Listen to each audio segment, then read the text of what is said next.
नमस्कार दोस्तों, आज हम बात करने जा रहे हैं कि कैसे जो ब्रांड अमिताभ बच्चन है उसको उनके पीआर ने कैसे खराब होने दिया है।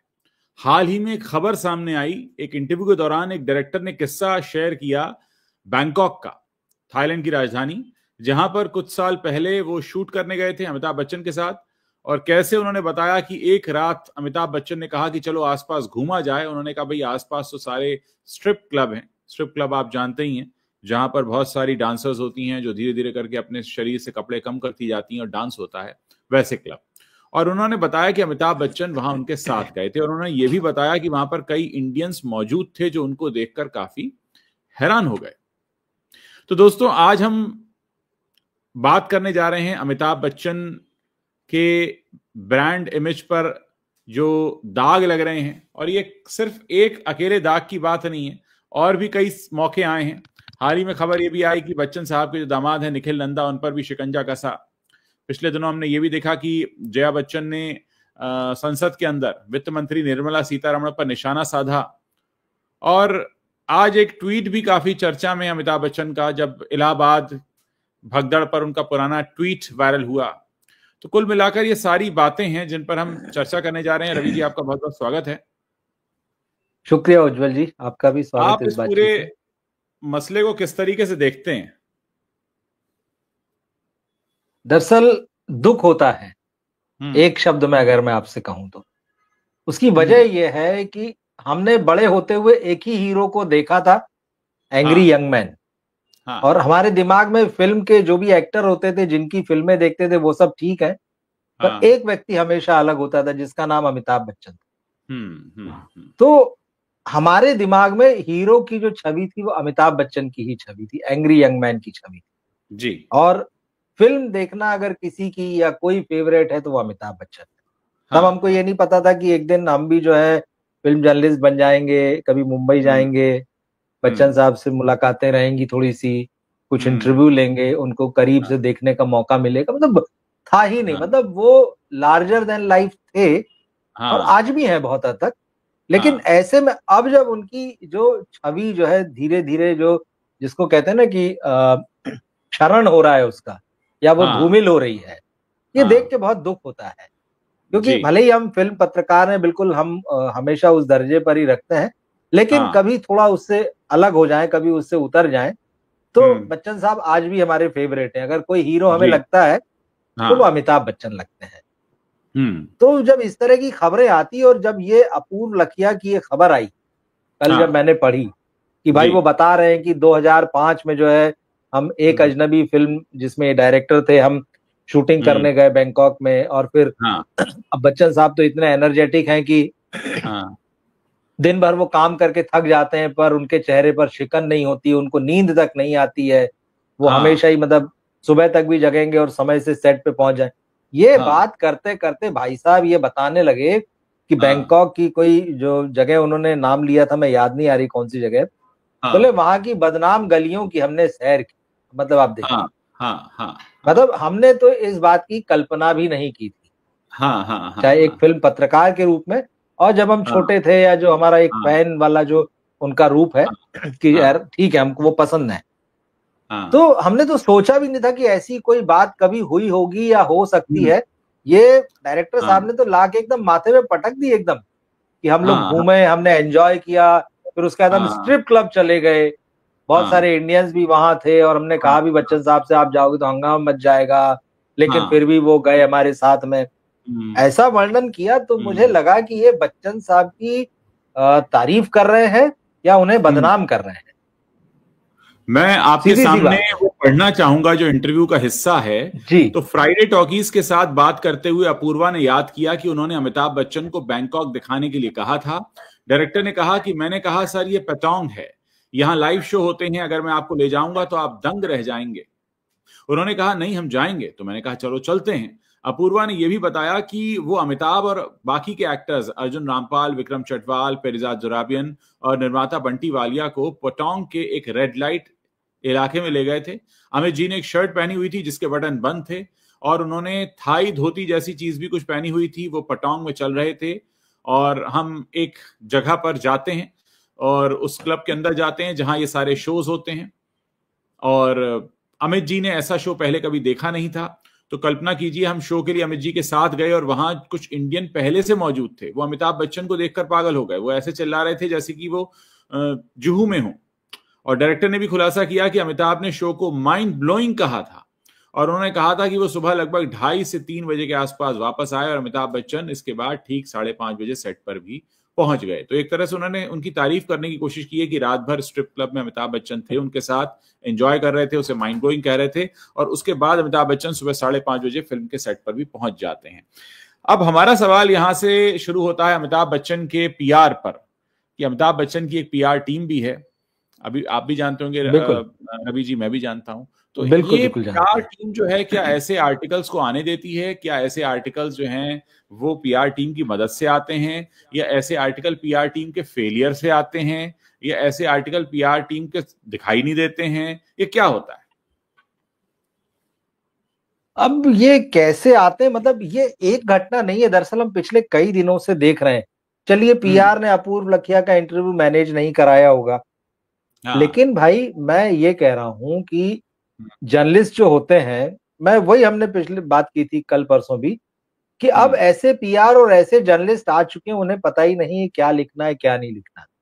मैं ये नहीं कह रहा हूं कि इस चीज को छुपा लिया जाना चाहिए या जो भी चीज है, कहां से ये सवाल आया, कहां से उस आदमी ने ये बातें कही, तो पूछने वाले का भी और बताने वाले का भी और छापने वाले का भी। छापने की बात मैं इसलिए कर रहा हूं क्योंकि हम उस दौर से जर्नलिज्म करते आए हैं जब बहुत सारी चीजें जो है ना सेल्फ सेंसर जैसी चला करती थी, हमें पता होता था। ऐसा थोड़ी कि बच्चन साहब के बारे में सिर्फ कभी गॉसिप ही नहीं उड़ती थी। अगर रेखा वाला प्रसंग छोड़ दें जो कि मतलब सबसे ज्यादा चला है, या उसके अलावा ऐसा तो नहीं कि और गॉसिप्स नहीं हुआ करती थी या नहीं होती हैं। लोग कलम रोक लिया करते थे, सिर्फ उनके बारे में नहीं, उनके परिवार के बारे में भी बहुत सारी चीजें जो है मीडिया के लोगों को पता चला करती थी समय समय पर, और वो आगे जाके सच साबित हुई। ऐसा नहीं है, उनके परिवार से जुड़ी घटनाएं भी जो है, या उनके दाम्पत्य जीवन की घटनाएं हैं, उनकी बेटी के बारे में, बेटे के बारे में। अमिताभ बच्चन का इतना सम्मान रहा है कि पत्रकारों ने कभी उन बातों का जिक्र नहीं किया, दबी जुबान में आपस में कर लिया हो, या कहीं वो ब्लाइंड आइटम्स अगर चले हो तो चले हो। लेकिन इस तरह की तो फूहड़ बात है कि आप अगर बच्चन साहब को लेके जो है एक रेड लाइट एरिया में चले गए, आप उसके बाद में स्ट्रिक क्लब में चले गए, वहां उन्होंने माइंड ब्लोइंग कहा, मतलब ये कितनी वाहियात बात है। ये उतनी ही वाहियात बात है जितना वो रणवीर अहलावादिया ने जो वाहियात बात कही। मैं इसको बिल्कुल उसी तरह से देखता हूँ जी। उस आदमी ने भी उतना ही बकवास बात की थी वहां प्लेटफॉर्म पे खड़े होके, यहाँ भी ये उतनी ही बकवास। आप किसके बारे में बात कर रहे हैं? ठीक है, मैं ये मानता हूँ, जैसे मैंने कहा कि छुपाने अगर ये उन्होंने तो नहीं कहा ना, बच्चन साहब को अगर जरूरी लगा होता उनके जीवन के बारे में कि भाई ठीक है मेरा जीवन जो है वो खुली किताब है और ये बात भी लोगों को जानना है, उन्होंने तो नहीं कहा ना, और आपने ये बात कह दी। बच्चन साहब ने अभी इसकी पुष्टि भी नहीं की है। अब ये ऐसी बात है कि क्या वो इसका खंडन करें? मतलब लोगों में इस बात की तमीज नहीं है कि क्या बात करना, किसके बारे में बात करना, कैसी बात करना, और उनको हम सदी का महानायक कहते हैं। वो भारत के इंटरनेशनल स्टार हैं। तो मतलब ये चीज जो है बड़ी खराब लगती है। यही बात है कि इनके पीआर क्या कर रहे हैं, अभी नहीं, लंबे समय से, मतलब पिछले कुछ सालों में हमने लगातार देखा है जिस तरह से उनके बारे में खबरें आती है। और इसकी वजह मुझे ये भी लगता है कि ये जो पीआर है ना, ये लोगों को पता है कि अच्छा बच्चन साहब का पीआर ये करते हैं, तो मुझे लगता है कई बार वो लोग ऐसी चीजें ढूंढ के लाते हैं कि ठीक है बच्चन साहब के बारे में ऐसा कुछ लिखा बताया जाए जिससे कि उनकी इमेज धूमिल हो, क्योंकि फलाना पीआर उसका जो है वो काम करता है उनका। कई बार ये भी होता है, हमने ये भी देखा है, क्योंकि बॉलीवुड में आपको पता है कि पीआर जो है सिर्फ पीआर का काम नहीं करता है, वो जो है दूसरे की इमेज खराब करने का भी काम करता है। बहुत सारे पत्रकार ऐसे भी हैं, वो कहीं की भड़ास जो है वो कहीं निकालते हैं। तो ये चीजें होती, तो ये बड़ी वाहियात टाइप की टिप्पणी थी। जो भी इंटरव्यू था, जिस व्यक्ति ने कहा भाई जर्नलिस्ट चाहता तो इसको अपने लेवल पे लिख के, अब ये ऐसी बात लिख के क्या मतलब है, आप मुझे बताइए, इससे क्या फर्क पड़ा? तो बहुत खराब बात है, कहने वाले की तरफ से भी और लिखने वाले की तरफ से भी। अब पीआर को सोचना चाहिए, बच्चन साहब को भी सोचना चाहिए कि वो कैसे आदमी को पीआर रखे हुए हैं। ट्रू, क्योंकि उनके बारे में, उनकी फैमिली के बारे में इतनी सारी चीजें आई। देखिए, अगर मीडिया अगर कोई जिम्मेदारी, मतलब मीडिया देखिए जिम्मेदार होता है, हम बेसिक लाइन तो यही मान के चलते हैं। बड़े बड़े मीडिया हाउसेस हैं और सारी चीजें हैं, लेकिन अब इस तरह की वेबसाइट, कोई भी यूट्यूब चैनल, कोई भी प्लेटफॉर्म, कोई भी सोशल मीडिया में अपना अकाउंट जिसका है, कोई कुछ भी लिख सकता है भाई। लेकिन मीडिया जो है वो एक लिमिट में काम करता है, बड़ी जिम्मेदारी के साथ काम करता है। तो यहाँ पे पीआर को बहुत सोचने की जरूरत है कि वो उसने किस तरह से अमिताभ बच्चन की छवि को जो है आज धूमिल होने दिया। यही बात नहीं है, अभी हम और भी जिक्र करेंगे कि क्या क्या चीजें हुई है। हाँ, देखिए एक और अभी आज एक ट्वीट बड़ा देखा जा रहा है कि इलाहाबाद में भगदड़ मची थी 2013 में। उस वक्त अमिताभ बच्चन ने ट्वीट किया था कि उन्हें दुख हुआ, उन्होंने संवेदना व्यक्त की थी, और ये 2013 का मामला है। लेकिन आज अगर हम इस साल की बात करें, मौनी अमावस्या पर महाकुंभ में जो भगदड़ मची, जो इस तरीके का वहां पर नुकसान हुआ, हालांकि बार बार कहा गया कि 30 लोगों की मृत्यु हुई है, वो सभी जानते हैं, वहां प्रत्यक्षदर्शियों ने बताया कि वहां क्या नजारा था। या फिर अगर हम अभी 2 दिन पहले की बात करें, जब राजधानी दिल्ली के रेलवे स्टेशन पर जो कुछ हुआ है, वो लोग भी सब प्रयागराज ही जा रहे थे। अमिताभ बच्चन का ही शहर प्रयागराज है, लेकिन अभी कोई संवेदना दिखाई नहीं देती। तो लोग पुराना ट्वीट दिखा दिखा कर कह रहे हैं कि क्या अब मर्द को दर्द नहीं होता, क्या मर्द को पहले दर्द होता था। तो तमाम बातें, तो क्या जो राजनीतिक परिवेश हमारे देश का बदला है, क्या जो मौजूदा सरकार है उसके सामने किसी दबाव में है, क्या मौजूदा सरकार ने कोई दबाव बनाया हुआ है? क्योंकि अगर 2013 में, और उस वक्त मैं आपको याद दिलाऊं कि अखिलेश यादव की सरकार थी उत्तर प्रदेश में, और अखिलेश यादव समाजवादी पार्टी से आते हैं, और समाजवादी पार्टी वही पार्टी है जिससे अमिताभ बच्चन की जो पत्नी है जया बच्चन जी, वो सांसद हैं, और आज भी वो सरकार को बड़ा अच्छे तरीके से कटघरे में लाकर खड़ा करती हैं, संसद में बहुत अच्छे से बहस करती हैं। हाल ही में उन्होंने निर्मला सीतारमण, जो हमारे देश की आदरणीय वित्त मंत्री हैं, उनके साथ भी उनका काफी वाद विवाद हो रहा था, और उन्होंने ये भी कहा कि बॉलीवुड को जो है उचित सम्मान नहीं मिलता, उद्योग का दर्जा नहीं मिलता, तमाम बातें उन्होंने कही। तो एक तरफ तो ये कि अखिलेश यादव की उत्तर प्रदेश में सरकार, और उस दौरान मची भगदड़, उस दौरान जो मंत्री जिम्मेदार थे आजम खान, उन्होंने इस्तीफे तक की पेशकश की थी, और उस पर अमिताभ बच्चन का दर्द भी निकला था। वैसे तो देखिए कोई भी घटना बड़ी छोटी नहीं हो सकती, अगर कोई हताहत हुआ है, किसी की जान गई है, तो घटना बड़ी है। लेकिन इस बार जो मौनी अमावस्या पर हुआ महाकुंभ में, वो तो बहुत ही बड़ी स्थिति थी। उस दौरान तो जया बच्चन जी का ये बयान तक आ गया कि कंटामिनेटेड है महाकुंभ का जो पानी है वहां पर प्रयागराज का। उन्होंने कहा कि वहां पर दूषित पानी पिलाया जा रहा है, आपने डेड बॉडीज वहां डाल दी है, सब शब्द थे जया बच्चन के। और दूसरी तरफ वही अमिताभ बच्चन जो 2013 में ट्वीट कर देते हैं एक भगदड़ मचने पर इलाहाबाद में, वो बिल्कुल शांत थे। और न सिर्फ वो उस दिन शांत थे, बल्कि नई दिल्ली रेलवे स्टेशन पर जब भगदड़ मचती है, जिसमें इलाहाबाद यानी प्रयागराज जाने वाले जो यात्री थे उनका क्या हश्र हुआ सब जानते हैं, वो वहां भी शांत थे। तो लोगों ने पूछा कि भाई आप तो बड़े संवेदनशील थे, आप तो आम आदमी की बात करते थे, आपको तो लोगों ने स्टार बनाया, आप तो एंग्री यंग मैन के तौर पर आए, आप लेकर आए कि आम आदमी का दर्द मैं पर्दे पर लाऊंगा, और वहां से आप स्टार बने। आपको स्टार बनाने वाला ही आम आदमी था, लेकिन आज आप आम आदमी के दर्द को पूरी तरह भूल चुके हैं, या आप किसी सरकारी दबाव में हैं, या आपको लगता है कि अब माहौल ऐसा नहीं है कि आप बोलें और उसके बाद आपको लगता है कि आप पर कोई निशाना साधेगा या आप पर किसी तरह की छींटाकशी होगी। देखिए, ये जो स्थिति जो आज की आप बता रहे हैं, इसके लिए तो अमिताभ बच्चन खुद जिम्मेदार है। ये दूसरे तरह की बात है, इसका पिछली बात से कोई लेना देना नहीं। जो 2013 का उनका ट्वीट है, वो ये बताता है कि देखिए मैं कितना न्यूट्रल हूं। न्यूट्रल इन द सेंस की मतलब देखिए, राजनीति से मुझे कोई लेना देना नहीं, मैं जनता के बारे में सोचता हूँ। मेरी पत्नी जो है उसी पार्टी से राज्यसभा की सांसद हैं जो यहाँ पे अभी सत्ता में है। तो बताया कि देखिए मैं कितना इन सब से अलग हूँ, न्यूट्रल होकर सोचता हूँ और अपनी राय रखता हूँ। तब वो न्यूट्रल थे, और दरअसल आज भी वो न्यूट्रल है। न्यूट्रल अब आज इस सेंस में है कि भाई किसी चीज से कोई मतलब ही नहीं मुझे, ये न्यूट्रल हो गया। तो वो तब भी न्यूट्रल थे और अब भी न्यूट्रल है, लेकिन ये उनकी नेगेटिव स्थिति है। भाई जब आप उस वक्त बोलते थे तो अब आप क्यों नहीं बोलते हैं? आपको बताना चाहिए। ऐसा नहीं कि आपने प्लेटफॉर्म छोड़ दिया है, आप रोज ट्वीट करते हैं, रोज आप ऐसी ऐसी बातें लिख देते हैं कि कई बार तो लोग सोचते रह जाते हैं कि आपके कहने का मतलब क्या है। कभी आप चुप जैसी बात भी लिखते हैं। पिछले दिनों उन्होंने लिखा था, तब बड़ी बात हुई थी इस पे भी। तो आपको जनता ने बनाया है, आप कहते हैं कि भाई बिल्कुल जनता ने मुझे बनाया है। संडे को लोग वहां उनके बंगले के सामने इकट्ठा होते हैं, वो उनको दर्शन देते हैं। जनता जनार्दन है आज भी उनके लिए। लेकिन आप वो उस तरह के महानायक नहीं रह गए। अब शायद सिर्फ कागज पे है, अब आप सिर्फ लिखा हुआ जो होता है उसमें है। अब यहाँ जनता से जुड़ाव जो है वो बिल्कुल नहीं दिखाई देता है।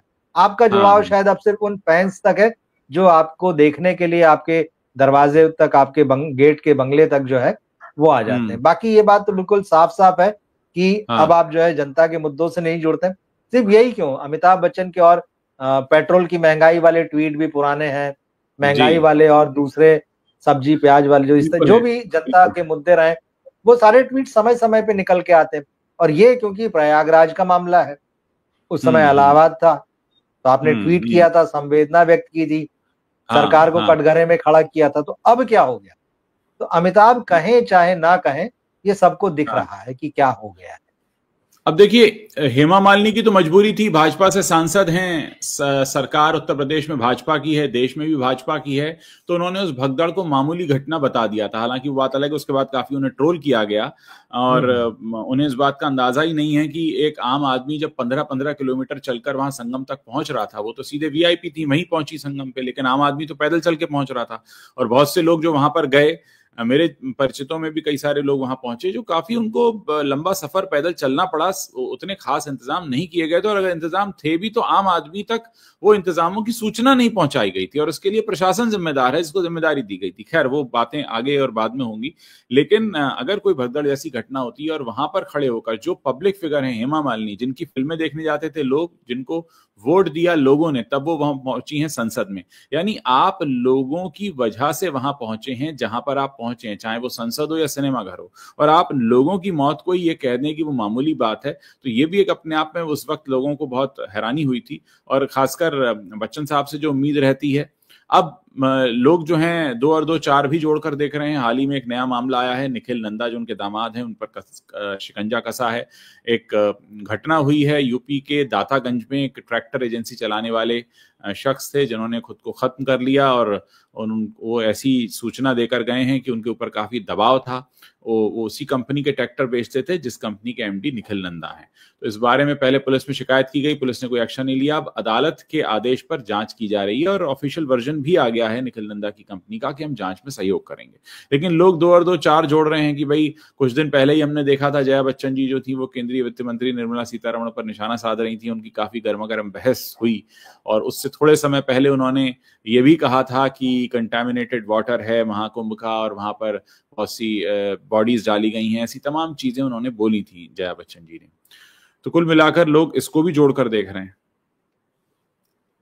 देखिए, ये तो होता ही है, मतलब इसको आप चाहे जैसे भी देखें, क्योंकि अमिताभ बच्चन का नाम जुड़ जाने से थोड़ा जो हेडलाइन होती है वो सुर्खियों में आ जाती है। जी अगर कोई निखिल नंदा लिखेगा तो शायद उस तरह से नहीं आएगी। कई लोग सोशल मीडिया में बुरा मान रहे हैं इस बात को, कह रहे हैं कि भाई इनको ये राज कपूर के नाती हैं, ये क्यों नहीं लिखा जाता है। लेकिन शायद उस हिसाब से ये खबर पढ़ी नहीं जाएगी, मगर अमिताभ बच्चन के दामाद हैं अगर ये लिखा जाता है तो वो खबर थोड़ा सिलेबल हो जाती है, लोगों की नजर खींच लेती है, पढ़ी जाती है और बात होती है उस पर। ये तो देखिए मीडिया की कलाकारी है, वो इसको कैसे लिखता है और कैसे दिखता है। लेकिन यही इस बात से पता चलता है कि अमिताभ बच्चन जो है कितना बड़ा नाम है। बिल्कुल आज भी उनके नाम से जो है, उनका नाम जहां होता है वहां तमाम सब लोग जो है आकर्षित होते हैं। अच्छा, अमिताभ बच्चन के बारे में क्या है, क्या पॉजिटिव है, क्या नेगेटिव है, उनके नाम के जुड़ते से ही खबर में एक अलग चमक आ जाती है। बिल्कुल। तो होना ये चाहिए कि उसे पॉजिटिव होना चाहिए, लेकिन इधर लंबे समय से ये हो रहा है कि उनके बारे में नेगेटिव चीजें ज्यादा आ रही हैं। कुछ हद तक जैसे मैंने कहा कि वो खुद भी जिम्मेदार है, क्योंकि जब वो सोशल मीडिया में है, सोशल मीडिया प्लेटफॉर्म में उनकी जो भी एक्टिविटी होती है तो उसके लिए तो वही रिस्पॉन्सिबल है। क्योंकि हम सब जानते हैं कि बच्चन साहब के पास कोई ऐसी टीम नहीं है जो उनकी तरफ से ट्वीट करे या ब्लॉग लिखे, वो खुद लिखते हैं। वो कई बार ये खुद बता चुके हैं कि भाई रात को सोने से पहले शायद 3-3 बजे भी और 4-4 बजे वो ब्लॉग लिखते हैं और उसके बाद ही शायद वो आराम करने के लिए बिस्तर पे जाते हैं, और ट्वीट्स भी वो इधर देर रात ही अक्सर करते हैं। तो उनके बारे ये तो क्लियर है कि जो लिख रहे हैं, जो लिखा जा रहा है वो उन्हीं के द्वारा लिखा जा रहा है, और उसमें कई बार वो प्यार भी दिखाते हैं, कई बार गुस्सा भी दिखा देते हैं, कई बार सवाल भी छोड़ जाते हैं। जैसे अभी उनका लास्ट मुझे याद आ रहा है, उन्होंने एक लिखा था कि अब जाने का समय आ गया है, ऐसी कुछ लाइन। हाँ बिल्कुल बिल्कुल। तो हाँ सब लोगों ने कहा इसका क्या मतलब है, मतलब जाने का क्या, आप एक्टिंग हाँ करना छोड़ रहे हैं, क्या आप काम हाँ। करना बंद कर, लेकिन बस वो इतनी सी लाइन लिख देते हैं और फिर वो चुप हो जाते हैं। तो कहीं ना कहीं मुझे लगता है अमिताभ बच्चन को पता है कि हेडलाइंस में कैसे रहना है, वो भी इस चीज का बहुत मजा लेते हैं, मुझे ऐसा लगता है। इतने समय तो से तो हैं वो, 5 दशकों बिल्कुल, से हैं। हाँ हाँ, हाँ 5 दशकों से भी ज्यादा। लेकिन ठीक है, हाँ। कई बार क्या होता है ना, हमें नहीं पता कि अमिताभ बच्चन इस चीज को कैसे लेते हैं, हेडलाइंस को और खबरों को, लेकिन हम लोगों की नजर में या जो जनता है उसकी नजर में उनकी छवि जो है बहुत बड़ी है। और जब, जैसे मैंने कहा कि हम पूरी तरह से पत्रकार के रूप में इतना लंबा कैरियर रहा है, लेकिन अगर कभी हमें लगता है कि यार कोई ऐसा व्यक्ति जिसको आप अप्रिशिएट करते हो, तो वो हाँ। अमिताभ बच्चन है। तो ऐसे में जब कोई चीज आती है ना, इस तरह की घटना या इस तरह की खबर, तो थोड़ा दुख होता है यार, ये क्या चीज है। लेकिन ये अगर क्या। जहां पे उनकी गलती है, तो एक हाँ पत्रकार के रूप में हम ये भी कहते हैं कि ये उनकी गलती की वजह से, या तो हाँ। उनको अपना पीआर सही रखना चाहिए, या फिर अपने ट्वीट और जो पोस्ट वो लिखते हैं उसको सही लिखना चाहिए, लॉजिकल लिखना चाहिए, कि जिसको जिसको लेकर अटकलें और कयास न लगने लगे। वो ज्यादातर इधर कई बार देखा गया कि वो ऐसी चीज लिख देते हैं कि अब लोग जो है वो अटकलें लगाने लगते हैं, अच्छा इस बारे में लिखा, उस बारे में लिखा। हम्म जैसे अभिषेक और ऐश्वर्या के अलगाव और तलाक की खबरें जिन दिनों चल रही थी जो बहुत सारी, तो स्वाभाविक है कि बच्चन फैमिली नाराज थी इस बात से, होगी भी। हाँ। लेकिन समस्या वही है कि आप अपनी तरफ से क्लैरिफाई नहीं करते। भैया जब आपको क्लैरिफाई नहीं करना है तो पीआर काय के लिए रखा हुआ है? बिल्कुल। आप खुद भी जवाब नहीं देंगे, आपका पीआर भी जवाब नहीं देगा, तो उसको रखा किस लिए भैया? ये ऐसा तो है कहने के नहीं कि लिए हम धड़ल्ले जवाब से नहीं देंगे। हाँ, ये अच्छा है। तो भाई ठीक है, तो जब वो हाँ, जवाब नहीं देता है, तो मीडिया को हम्म जो लिखना है, सोशल मीडिया पर जो लिखा है, लोग अपना लिख रहते हैं, फिर आपको रिएक्ट करने की जरूरत नहीं है। क्योंकि मुझे याद है ये अभिषेक और ऐश्वर्या वाले मामले में जिस तरह हम्म, से बातें बहुत तेजी से उछलती चली गई थी, तो उन्होंने हाँ इनडायरेक्टली इस पर भी नाराजगी जताई थी ब्लॉग लिख के, कि हाँ। भाई आप लोग तो हेडलाइन में क्वेश्चन मार्क लगा के छूट जाते हैं, पत्रकारिता का ये तरीका नहीं है, ये सलीका नहीं है। तो भाई हाँ एक महानायक होने के भी और इतने बड़े स्टार होने के भी कुछ तो सलीके होंगे, कुछ तो इस सही देश क्यों। की जनता हाँ और कुछ हाँ तो हाँ। इस मीडिया के प्रति आपकी भी जिम्मेदारी होगी, बिल्कुल। कि आप अपना फ्री रहेंगे और बाकी सब लोग जिम्मेदारी निभाते रहेंगे। ऐसा नहीं होता ना। हम्म आप 2 लाइन कह सकते थे कि नहीं भाई हम्म ऐसी कोई बात नहीं है, सारी चीजें जो है ये गलत है, लेकिन आप उस पर हम्म 25-30 लाइन का एक लंबा चौड़ा पोस्ट लिखेंगे और लोगों को जर्नलिज्म का ज्ञान देंगे, इसका तो कोई मतलब नहीं ना यार। जो बात सीधी ट्रू। हो सकती है उसको सीधे कर दी, बात खत्म। और मीडिया आपकी इतनी रिस्पेक्ट करता है कि अगर आप 2 लाइन लिख दें, तो तीसरे दिन से तो वो एडिटर ही डेस्क वाले को नहीं लिखने देगा कि भाई इतनी बड़ी बात वो लिख चुके हैं, तू क्यों लिख रहा है। हाँ एग्जैक्टली तो एग्जैक्टली ये तो यस। इनको भी समझना चाहिए, लेकिन अब हाँ ये कौन समझाएगा? हम जैसे लोग समझा सकते हैं, और इनका हाँ। पीआर जो है उसको ये बातें समझ में आएगी नहीं। तो वही वो बात फिर जो हमने कल की थी कि जी, पीआर जो है वो ना तो ये जानता है कि फिल्म कैसे बनाई जाती है, ना वो डायरेक्शन में कोई दखल रखता है, ना राइटिंग में दखल रखता है। तो पीआर जो है वो असल में एक ऐसा मतलब टाई वाला मैनेजर होता है जो जिसका काम होता है फोन उठा के हाँ या ना कहना बस। तो कई बार तो इसके वो अलावा हाँ कोई या रोल ना नहीं। भी नहीं कहता है। कई हाँ वो बार हाँ जो या है ना भी नहीं कहता कई बार तो वो। वो बस फोन उठाता ही नहीं है और मैसेज के जवाब ही नहीं देता। अभी मैंने आपको एक जर्नलिस्ट है उसका इंस्टाग्राम का वो पोस्ट भेजा, आप देखिएगा उसका हाँ वीडियो। वो बेचारा जी। इसी बात का दुख मना रहा है कि यार ये हम्म पीआर जब इनका काम होते हैं तब तो 100 बार फोन कर लेते हैं, और हमको हम्म जरूरत पड़ती है तो ये फोन भी नहीं उठाते हैं, फिर ये गायब हो जाते हैं, फिर जब वो नई कंपनी में जाते हैं तो उनके सारे हाँ। नेटवर्क खड़े हो जाते हैं, फिर फोन लगने लगते हैं।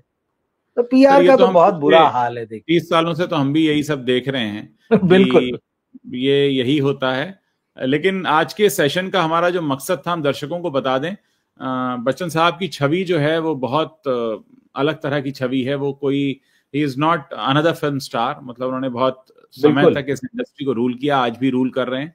ये शो करने का जो हमारा मकसद है वो ये है कि इस तरह की जो खबरें सामने आती हैं ये न तो मनोरंजन देती हैं खबरें, ना ही कोई ऐसी जानकारी देती हैं।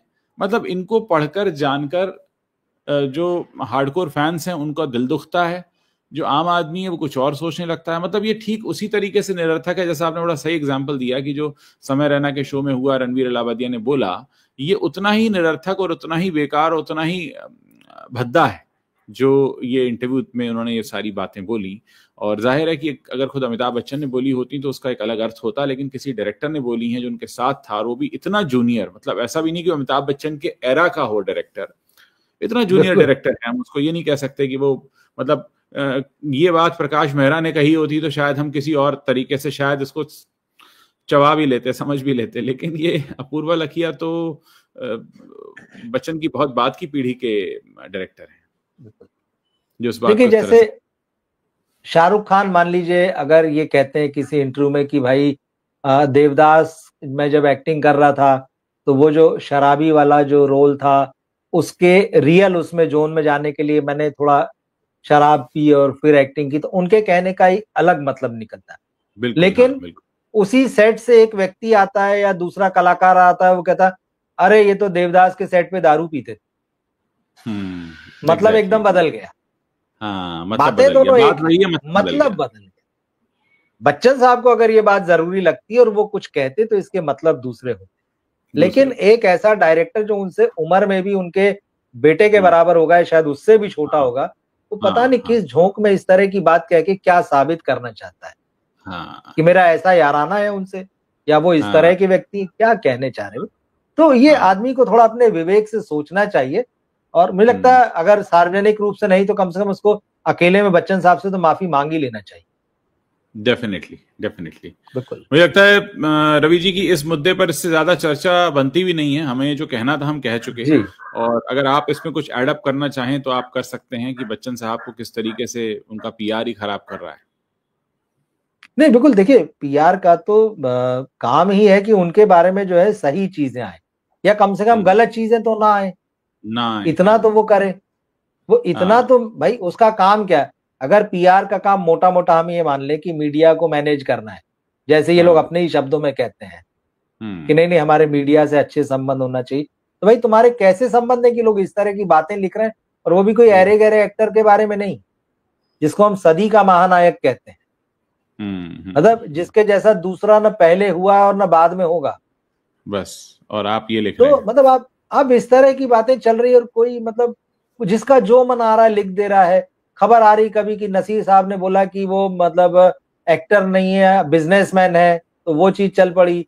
साउथ में एक मलयालम एक्टर ने बोल दिया कि अमिताभ बच्चन और रजनीकांत को तो एक्टिंग ही नहीं आती, वो चल पड़ा। मतलब जिसका जो मन आएगा वो बोल देगा, और ये खबरें चल जाएगी। अरे चलती कैसे? तो भैया तुम कर क्या रहे हो, तुम क्या मैनेज कर रहे हो? सवाल ये उठता है। तो मतलब ठीक है, आप एक तरीके आप कह लो पंचिंग बैग बना लिया। बच्चन साहब का जो मामला है, उनको तो ये समझना है कि मैं सोशल मीडिया में जो लिख रहा हूं उसके क्या असर हो सकते हैं, उसका क्या पॉजिटिव, ये उनका पर्सनल मामला है। अगर उनको इसमें मजा आता है, अगर वो मान लीजिए हो सकता है वो एंजॉय कर रहे हैं इस चीज को, तो वो करते रहे, उसमें कोई समस्या नहीं। तो उनके लिखे के लिए वो जिम्मेदार। लेकिन ये जो बाकी ये जो सब गंदगी फैलाई जा रही है बाहर, बिल्कुल, इसके लिए इनका पीआर क्या कर रहा है? अमिताभ बच्चन को उससे सवाल पूछना चाहिए। नहीं, बिल्कुल सही कहा आपने। उम्मीद है कि बच्चन साहब सवाल पूछेंगे, और बहुत इमेज कॉन्शियस वो हैं, और डेफिनेटली इमेज कॉन्शियस इंसान को इस तरह की खबर से झटका लगा होगा। और मैं वही बात जाते जाते एक बार फिर से कहना चाहूंगा कि इस तरीके की खबर से किसी को क्या मिलने वाला है, या ऐसी हेडलाइन क्या देती है,